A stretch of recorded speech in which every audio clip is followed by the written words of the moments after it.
to the 40-second Hayley-Roxanna Crafts quick cross-stitch video, where I share information, hints and tips on one area of cross-stitch in a short video.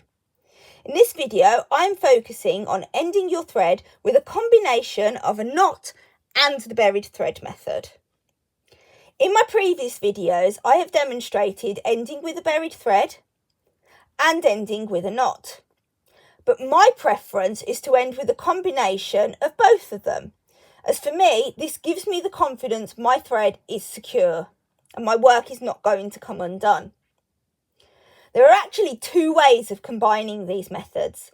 My preferred way is to do the knot first and then bury the thread before snipping off the excess, but you can bury the thread first and then make a knot. I will now demonstrate both ways.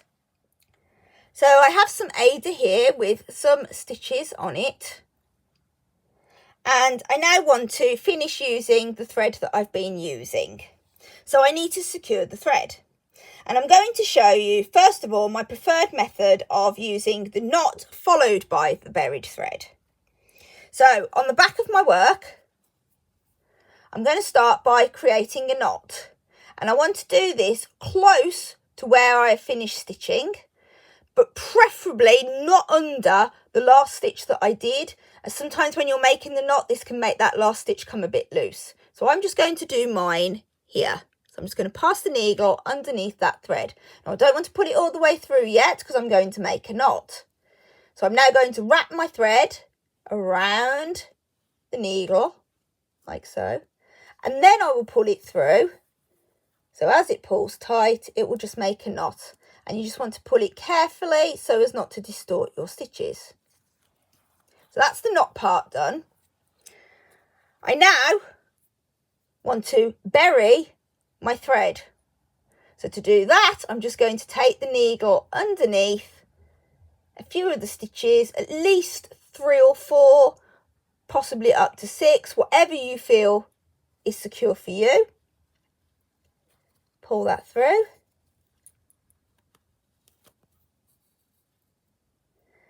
And now I'm happy that that thread is secure and my work's not going to come undone. So I can just snip off the excess thread as close to the fabric as I can without snipping the fabric or any of my stitches. And that's that secured. So the alternative way of combining a knot and buried thread method to secure your thread when you've finished with it is to do it the other way around. So you start by doing the buried thread. So on the back of your work, start by passing that needle underneath 3, 4, 5, 6 stitches, however many you feel you need to do to make it secure. Pass that under and pull it through to bury the thread.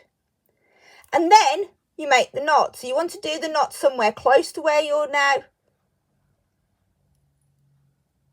placed. So I'm just going into this stitch here. So I pass my needle underneath the stitch, wrap the thread around my needle and pull it through to then make a knot. And then I can snip off my excess thread. However, doing it this way does leave a slight tail of thread, albeit a very short one, which is why I prefer to do it the other way around and do the knot first and then bury the thread. For those who are unsure about using knots in your cross stitching, I thought I would show you the back of one of my cross stitches, where I have used the combination of a knot followed by a buried thread to secure my threads when I've finished with them, just so you can see what it looks like.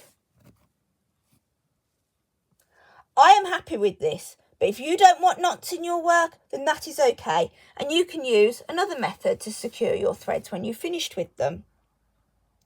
If you have any questions about ending with a combination of a knot and buried thread, please pop them in the comments. In the next quick cross stitch video, I will demonstrate travelling between stitches.